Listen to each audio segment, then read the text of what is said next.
વાર્તાનું નામ સિંહ, ગધેડો અને કુકડો.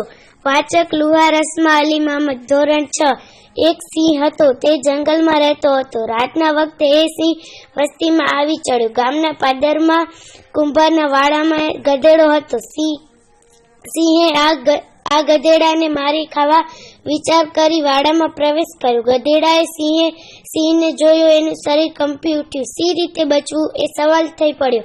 પણ એ વખતે પરોઢ થવાથી કુંભારની પાસેના જ ઘરે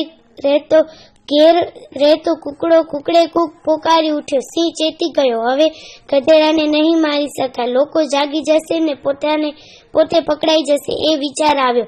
સિંહે ગધેડાને મારવાનું માંડી વાળી પીઠ ફેરવી વાડાની બહાર આવી જંગલ તરફ જવા લાગ્યો. ગધેડાએ આ જોયું પણ અક્કલનો અધૂરો હતો એટલે એમ માની લીધું કે સિંહ મારાથી બી ગયો છે. ડરપોક ગધેડો ગેલમાં આવી ગયો અને બહાદુરી બતાવતા સિંહની પાછળ પડ્યો. સિંહ એની પાછળ આવતા ગધેડાની અક્કલ જાણી ગયો. એણે ડરતો હોય એમ દેખાવ કર્યો અને ગધેડાને પાછળ ખેંચ્યા કર્યો.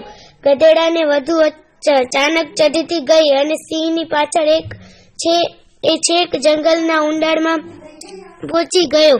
જંગલ આવ્યું એટલે પોતાનું રાજ્ય આવ્યું જાણી નાસતો સિંહ ઊભો રહી ગયો. એણે મોં ફેરવી દીધું અને એક જ છલાંગ મારી ગધેડાને ભોંય ભેગો કરી નાખ્યો. તેના શરીર ઉપર પગ મૂકી તે ઊભો રહ્યો. મોતના મોંમાં મુકાયેલા ગધેડાને પોતાની ટૂંકી બુદ્ધિનું ભાન થઈ ગયું. તે ખૂબ પસ્તાયો.